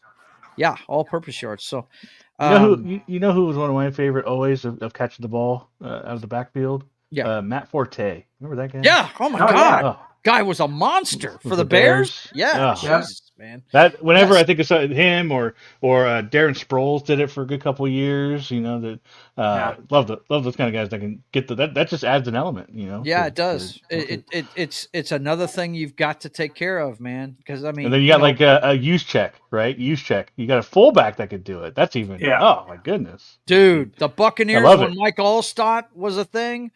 Oh my God. You want to talk about teams going in there scared. When you got a big guy that can catch the football and has quick feet, it's not good. Well, I mean, King Henry's that guy, right? But they just don't. He can catch the ball. They just don't develop plays for him to catch it in the flat too much. They really don't. They want him going north and south as big as he is. But when he does catch it in the flat, he hurts teams, man, because he gets a head of steam going. That's the thing with Henry. He's got to get a head of steam going. Barkley doesn't. He can turn it on a dime. And so, that's you're looking at the fight between the two leaders for the MVP for the year. And I think it's going to be Saquon at the end of the year. Yeah. Go ahead, Mark. Sorry. And I feel like, let's if you're going to cancel out the two running backs, right? If it's possible, right? Then you're kind of looking at which quarterback do you trust more? Oh God, yeah. Right. Yeah. So you got Jackson, but I mean, I think it's pretty clear that the Eagles have the better weapons. Mm-hmm. You got Smith and you got Brown. Yeah. But the Ravens are no slouches either, where they have Bateman, Flowers, and Andrews, the tight end. Yeah. So but I trust them more. Like what about Likely? There's another guy that Likely as well, the other tight end. So I haven't seen him as much lately, but he definitely showed up earlier when Andrews was not quite back yet. So I mean, it's great, and I think Eagles still have Goddard. I think still they do. So, but it come back to who doesn't make the mistakes at the quarterback spot, and I think. The Ravens have shown, if you stop the run, they can just hit you. You can't stop both of them, the pass and the run. Yeah. Yeah. It's just their defense sucks, but they keep giving up a lot of points. It's a shame, and it's so not Baltimore's mantra. They when Ray Lewis was there, they hung their hat on defense. They did, and just not the case this year. And it's this year. They had a good defense last year. It's the same players. I don't know what's happened to them. Maybe, they say this league is not for long. NFL stands for not for long. Maybe they figured out the Ravens defense and they're just exploiting the shit out of them. I don't know. But anyway, this is the game of the day to watch. That's going to be a lot of fun. You guys look forward to that one in the 3:00 window. And then tonight, we're going to see the Big Lummox, Josh Allen, run roughshod all over the fucking San Francisco 49ers. Look at the San Francisco 49ers. They're 5-6. They're in the top 10 in every ranking over here. Every one of them. Yep. But they're not playing like. They're just not playing like it. I watched them earlier this year, and Purdy just looked like he's not playing like he has in the previous years. He's taking chances, and that's usually hasn't been his deal. He's looking like Mr. Relevant. He is, and I don't know what that's all about because for 2 Well, years put me in, straight. coach. Yes, sir. Gotcha. Boom. So I am kind of curious about that. Something. Oh, geez, here we go. Left side here. Yeah. Looking at their schedule, right? So you got the Vikings. That's Uh-huh. yeah. You got the Rams, right? Division That's opponent. division. Yeah. You got the Cardinals. That's division. Yeah, that's division. You got the Chiefs. Yeah. So I mean that you can't. You got the Seahawks. That's division, and you got the Packers. So I mean, their losses are not the worst losses. No. Yeah. But these were games they were winning a year ago. They are games they were winning. But they're beat up. They're beat up. It just shows how much their players matter, and they just don't have the depth. It seems like. But I mean, how often do you get a Brock Purdy? Just Mr. Irrelevant that comes in and does everything you need him to do. That's kind of hard to replace. Absolutely. Yeah. Look, it's been a magical run for him, and I'm sure he's going to get paid, whether by the 49ers or somebody else. Yeah, he can finally move out of that trailer. Right. But in this one, though, the elements they're going into are not San Francisco weather at all. And Buffalo's built for this shit. Their quarterback is built for this shit. So, yeah, I would say that Josh Allen and the boys are going to have no problem with this team tonight. And Josh Allen just got engaged to a pop star. So, my God, to a gorgeous chick. She's plays pretty awesome. Haley Steinfeld. Yeah. Yeah. She plays, what's her name? In she's Vi. Kate she's Bishop? Vi in Arcane. Yeah, Kate Bishop. Yeah, she's Kate Bishop. And yep. Yeah, she's gorgeous. I just saw that earlier today, too. And he's going to be looking to show out. So I'm sure, Josh Allen always plays great when the lights are on. It would take I'll put it to you this way. I'm taking the Buffalo Bills, but it would take a monumental effort on the part of the San Francisco 49ers to win this game. They'd have to play lights out football, no mistakes. And I think the key for them to win is long offensive drives and keep that big lummox on the sideline. That do not let him see the football. That's what I would say. 10-minute drives for the San Francisco 49ers. You melt that clock down to nothing. Don't let him have the ball at all. Knock, who do you think is going to win this one and why? I mean, I'm going to the Bills. I think Purdy's back for this, but I think they're still just kind of too beat up. McCaffrey's not back all the way. Their wide receivers are always beat up. Purdy's beat up. I think everyone's beat up. Kittle's beat up, even though he's been playing better. Their defense is beat up. They're just and this is every year with the 49ers. They're always beat up. And the Bills are on a roll, man. They're trying to stick with the Chiefs, who they got the head-to-head on. They're just waiting for them to slip up, but apparently that'll never happen. So, just kind of stick with it. Mm-hmm. All right. John, what do you think? I'm going with the Bills just because, while Christian McCaffrey is a great running back, it's his ability to catch the ball that makes him great. And they're not gonna be able to throw the ball like they are in the weather that they're playing in.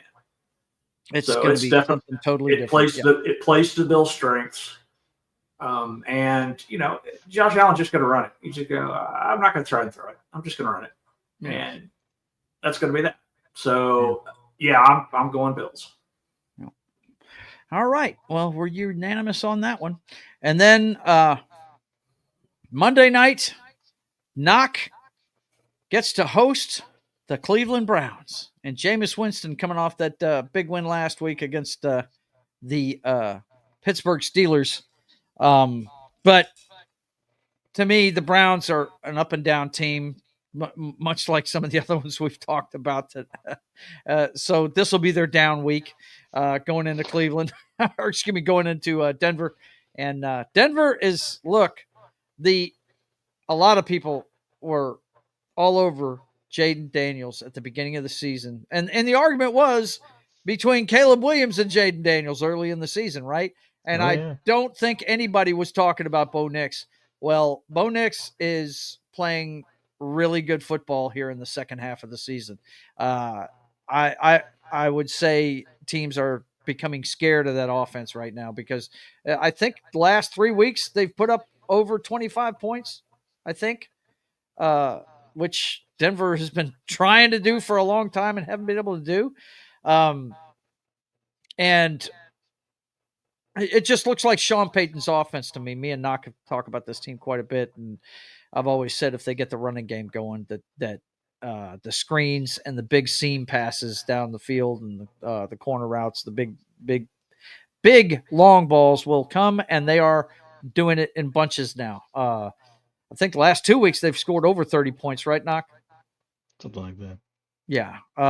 So, I mean, don't get me wrong, Jameis Winston's playing good football too, but this is what, his fourth game off the bench, something like that.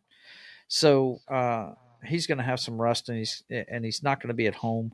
So I have to give it to the Broncos in this one. They're starting to click. I like what I'm seeing out of Bo Nix. He's playing really good football, and their defense is still pretty good up there. It's not the lights out defense it used to be.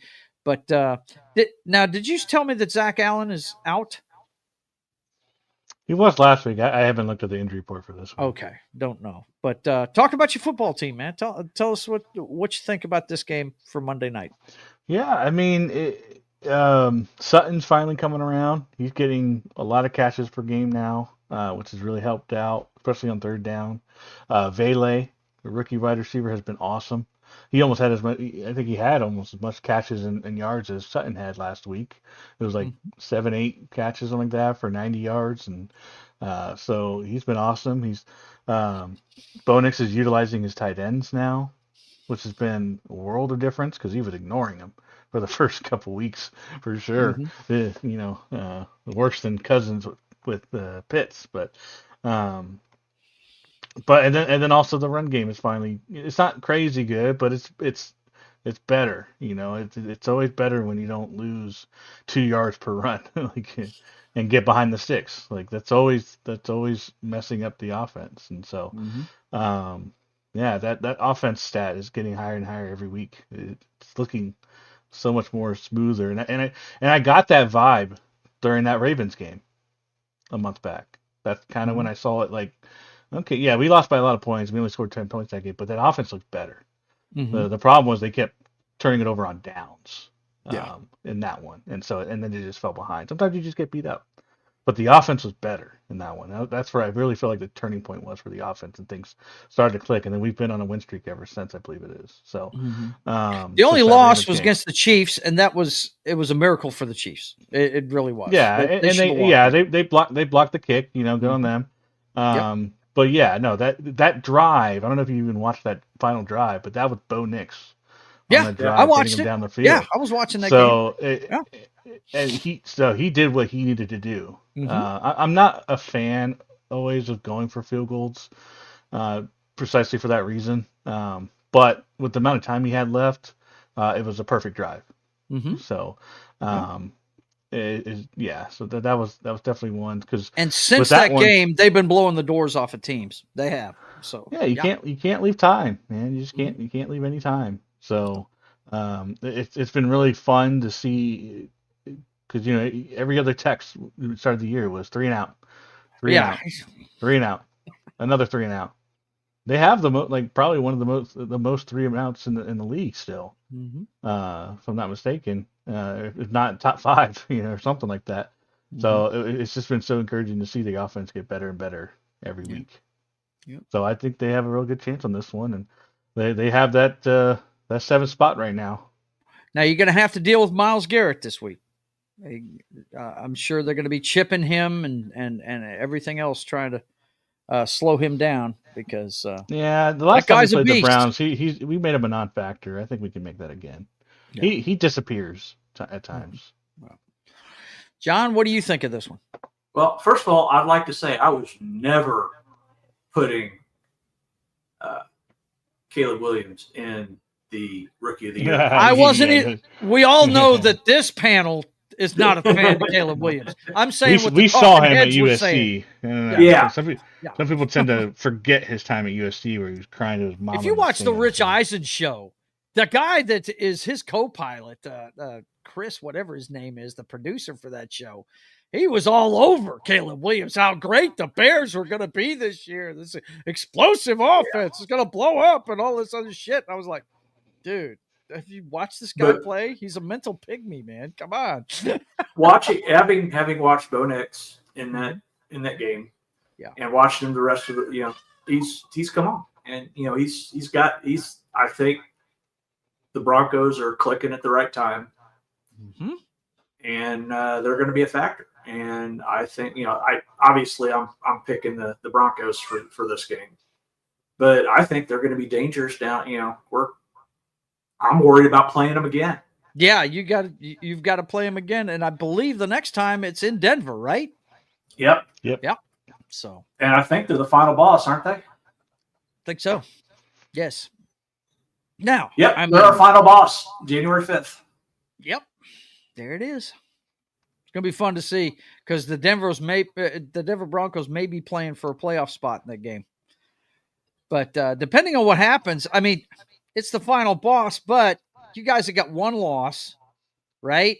Yeah. And everybody else that's close to you is at least two or three games out. So you may not be playing your starters in that game at the end of the year. It just depends on what happens down the stretch. If you continue to win these games and everybody's throwing them their best shot and they're outlasting them, and you getting some help with some miracles and stuff. But I really think that by that time, the Broncos will probably be playing the backups of the Chiefs by that point. But what do you think about this game? You think that it's going to be the Denver Broncos? Yeah. Okay. Let's take a look at the record, the schedule down the stretch here for the Denver Broncos. I mean, this is pretty encouraging. I mean, you got the Browns, you got the Colts, Chargers, Bengals, and then Chiefs. Look, that Chargers game is going to be huge, bro. And that's the one huge. they flexed. They flexed that one to Thursday night. It's the first ever Thursday night flex. I can't remember which teams they took out of it, but yeah, that's going to be. I mean, at that point, it's possible it's just going to be for seeding purposes, but yeah. But no, I feel like that's a good schedule for the Broncos. Go ahead and throw up the Chiefs one too, please. Oh, okay, yeah. If you don't mind, I want to see who they're playing down the stretch too.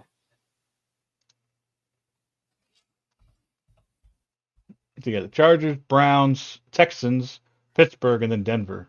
A bit of a gauntlet there at the end. Hang on, Bubba. Yeah, Let me go ahead and click it in there. Okay. Yeah. Big game against the Chargers. At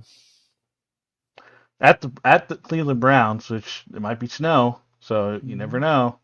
And then you got versus Houston, and then you got at Pittsburgh on Christmas Day, and then at Denver to end the season. And I want to point out we've got to face Houston on the 21st, then we turn around on the 25th and play Pittsburgh. Yeah, that's 4 days later to play Pittsburgh. Yes. Oof. And if Pittsburgh keeps winning, that could be a huge game for you guys. Yeah, no doubt. Okay. Well, let's get the playoff picture up here. Hang on. I accidentally closed my thing here. Let's see. Playoff picture. Here we go. All right. Let me get that shared up here. And this is what we're looking at, guys and gals. Chiefs have clinched their playoff spot. Now, they haven't clinched the number one seed yet, but they are in the playoffs. And we're going to start seeing more teams clinch. Actually, with today's results, a lot more teams are going to clinch. Lions should clinch today. Yeah, they can clinch today with, I think, Minnesota. I don't think it's Minnesota lost, but yeah, I can't remember who it is, but they need somebody to lose. But that's all they need is a loss, and then the Bills are the second seed in the AFC, and they're breathing down the necks of the Chiefs. They're just waiting for you to fall. The Right behind them is the Steelers, and that's why I say that game's going to be huge for you down the stretch, because if they keep winning, they could be within striking distance depending on what happens. And then you've got the Houston Texans at 7-5, rounding out the list. And then we placed both of them in the same week. The playoff teams are the Ravens at 8-4, Chargers at 7-4, and the Broncos are actually in the mix now. So you guys just need to keep winning. And looking at that schedule, it looks like it's very encouraging that you could get that done. You just need to keep improving, holding serve. Like I said, if the Chiefs can continue their win streak and these two drop a couple of games, they're going to be playing their backups in that last game against Denver. So that will bode well for them too. Now on the NFC side of the house, you got the Lions at number 1. Eagles are breathing down their neck. After that, it's a drop off. The Seahawks, that division, every team is within one game of each other. So this one's going to go down to the stretch. Who knows who's going to win that division? But I'm pretty sure that division is going to only have one playoff team. I don't think there's going to be a wild card out of that division. It could be, but I'm pretty sure you're going to need to win that division. That's why I'm rooting against all my division rivals and for my Seahawks to keep winning, get some space there. And then you've got the same thing going on in the South. The Falcons, they've got the Tampa Bay Bucks nipping at their heels. And who else is in that division? The Saints and the Panthers. Saints and Panthers, not so much. But winning the last couple of games, I mean, if they fall off the map, and so do the Buccaneers, the Saints, I guess, could jump up there, but I just don't see that happening. I think it's going to come down to the Buccaneers and the Falcons, and I don't think this division is going to produce a wild card team either. So you got a big drop-off from number 1, number 2 to 3 and 4. There's a big drop there. And then you've got the Minnesota Vikings, the Packers, and the Commanders. The drop off is between the division leaders. The drop off isn't with the NFC North. You have the Vikings right behind them and the Packers. Right. And then after that, the rest is it drops off. So exactly. I was going to say this is not a lock for the Commanders because there's a lot of teams at 5-6, 6-5. That would love to see them lose a couple of games and jump up into that spot. So, but the Eagles are feeling pretty comfy, whereas the Lions, they have to keep winning because of what they have behind them. They do. Yeah. Yes. The Lions have to keep winning. You see what the other two, the top 2 wild card teams are. It's 3 teams with double-digit wins. The North is probably going to have. I don't think these are going to change. I really don't. I think the North is going to have 3 playoff teams. And this one is definitely up in the air right here. Commanders have to keep winning if they want to hang on to that because, like we said, there's 2 division champs here that are 1 game behind them. Just, and they've got a couple of teams nipping up their heels that would love to jump up and get this one. Now, on the bubble. You see the bubble teams here. It's it's some teams from the West and the one team from the South that's doing well. So, Washington is not a lock for that last one. And Colts and Dolphins. See, I almost feel like that's a lock. I really do because these teams right here don't show me any threat, I don't think. Well, you kind of have to include the Bengals in that just because they also have 7 losses along with the Colts and the Dolphins. So, I mean, I'd be more scared of this one than the 2 teams ahead of them. Yeah. I really would if they get on a roll because the defense scores, or excuse me, the offense scores. It's just their defense. Can they fucking put together a defense that can just stop teams half the time? I mean, watching these guys is like watching the Drew Brees Saints before they built that defense that got them to a Super Bowl. They're losing games 38-35. You know what I mean? Yeah. It's just really bad. But I just don't see the Dolphins or the Colts being a threat to that last spot. And we already looked at the schedule. That Broncos look good for hanging on to it. But this one could change a lot, and both of these could change for sure. But the rest of them, the AFC looks more locked in to me than the NFC does. There's a mad scramble at the bottom of the NFC for sure. All right. Anything else you guys want to talk about before we get out of here today? Thursday's game. Thursday's game. Yes, forgot about that one. Thank you. Because I think that's going to be the NFC Championship game. Really?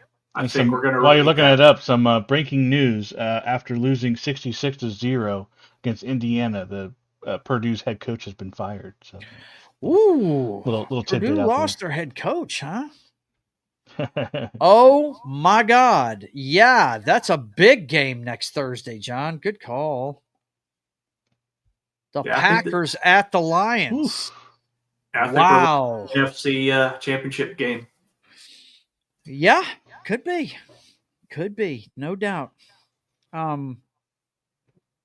Good gosh, that makes that. I think all those divisional matches are all, must see at this point. Yeah, that win against Miami, really puts them in a good spot, doesn't it? My gosh, yeah, they win that one. That puts them at 10-3. That would put the Lions at 11-2. Oh my gosh, and nobody would love to see that more than the Minnesota Vikings, right? Yep. Oh man, yeah. This division, man. That there's a lot of strength in this division this year. Wouldn't have thought that at the beginning of the year. I mean, let's think about this. At the beginning of the year, Minnesota lost their quarterback. Nobody was banking on that team to do anything. Nope. They had drafted the kid from Michigan, probably the worst quarterback prospect out of all of them, right? Yeah. And then Sam Darnold comes in here from playing some decent football in relief of Brock Purdy in San Francisco, and all of a sudden, with the help of that defense, they are in the top of the NFC. Wow. Oh, wow. Yeah. And this is going to be a huge game next Thursday. Oh, gosh. Almost makes me want to take the night off for this shit. Wow. That's pretty cool, man. Good call, John. I forgot all about the Thursday night game. That's a big one. That's a big one for the entire NFC playoff picture, man. Big time. Okay. So, anything else we want to talk about? I know we're going to push things here in a minute, but anything else you want to talk about with when it comes to the league? No, I just think I'm just going to say it. We're not looking like the three-peat team. Things are have to change, and I think they are, because we're getting DJ Humphries to shore up our left tackle starting next week. So, well, you guys weren't looking like world beaters going into the playoffs last year either. So that's true. I don't buy it. Look, Andy Reid and number 15 are still on that team, and Chris Jones is still the friggin' man on that defense. So he's still the CEO. You better treat the Chiefs like they're world beaters. You better treat them like that every damn week, because as much as I say, we talked about the Bears, bad situational football. We talk about the Raiders, bad situational football. You know who doesn't fuck up in situational football? The Kansas City Chiefs don't. They know what to do. So, I'm not. Look, Yoda throwing away the cane and beating everybody's ass. No. I'm not taking the perpetrating. No. I'm not taking the bait. Knock, anything else about the league this week? No, not much here. Okay. All right. Well, you got something to share with me. I know you want to promote there, John. Get that thing up there so I can put it up here. John has a new book out. You guys need to check out. I believe it'll be available on Kindle and hardbacks tomorrow. Is that right? It's available today. Oh, so I can order my shit today then. Yep. It just dropped last night while I was sleeping. Okay, cool. The Tomb of Thunder. Tell them what it's all about, man. It's a fantasy story, epic fantasy. Takes place in a world where Ragnarok happened and the gods have all died, at least of the Norse pantheon. There's other gods that have risen since then. And this adventuring party finds while on another mission to save this merchant's daughter, they find a piece of a map. It turns out this map's part of a map to find Thor's tomb. And so they embark on this epic quest to find Thor's tomb. And along the way, they go all over the 9 realms. They go to the 4 elemental planes. They just have a ton of adventures, and all the while they're nipping near their heels is the Children of Loki, a cult that's based on all of Loki's descendants. Wow, that sounds cool, man. All right, well, look, get that link in the private chat so I can share it with the chat real quick, and I will put that up for you. Our good man Vince is not here today, so Yeah, I'll have to do that for you. But yeah, looking forward to reading it, man. That's very cool. Knox already got his version of it coming. yeah. Let's see. Okay, let's go ahead and let you know where you can get it at right here. Copy, and that's Tomb of Thunder. Let's see. Hang on. Got to change back to the regular comments. Tomb of Thunder. Not the Thunder God. No, not that. All right. So there's the link where you guys can order it off of Amazon. Go check it out for our good man. All right. You guys know you're watching Pregame Party. We do it every Sunday at 10 a.m. Central Time. Tune in tomorrow at 10 a.m. Central Time for Military Monday on Pop Culture Minefields channel, where we're doing the Blackout. Check out the Brothers Hack the Matrix at 5 p.m. Central Time on Monday, where we let you know everything that goes on in the clown show that is 2024 through today's headlines. Me and Highlander will hack the Matrix tomorrow at 5 p.m. Central Time. And then Tuesday, it's time for Papa Joe Gamer After Dark, video games, cocktails, and fails. And this Tuesday at 10 p.m. Central Time, I will be getting into some One Chambura Z2 Chaos. This is the follow-up to One Chambura Samurai Bikini Squad. It's a bunch of hot anime chicks cutting up zombies. It's button-clicking fun. I have a couple of cocktails and hang out with my friends at 10 p.m. Central Time on Tuesday. And then, of course, State of the Atmosphere comes your way on Wednesday, where we give you the lowdown on everything pop culture. We're going to be talking about the December movie releases this Wednesday. And, of course, we'll check in on the show's girlfriend, Sydney Sweeney. So you guys come check it out at 5:30 p.m. Central Time on Wednesday. I'm pretty sure It's Only Talk and Roll is taking one more week off. But it usually starts at 7:30 p.m. Central Time on Wednesday, right after my show. So check out That 70s Rock Fan, see if he's having a show this week. If not, he'll definitely be back next week. And then Friday at 1 p.m. Central Time, it's time for America's Pirate Patriot, Sketching the Privateer, where I work on my comic book. You guys come check that out at 1 p.m. Central Time on Friday. And then 8 p.m. Central Time on Friday, John will be back with Fallout on Game Night with John on Pop Culture Minefields channel. Check that out at 8 p.m. Central Time on Friday, and it's right back around to us on Sunday morning. So for myself and the Noxter and John Das Wolfen, I want to thank you guys for being here. Definitely, if you have the means, go get John's book and check it out. I'm sure it's going to be great. And until we see you again, I want you guys to keep on keeping on. God bless.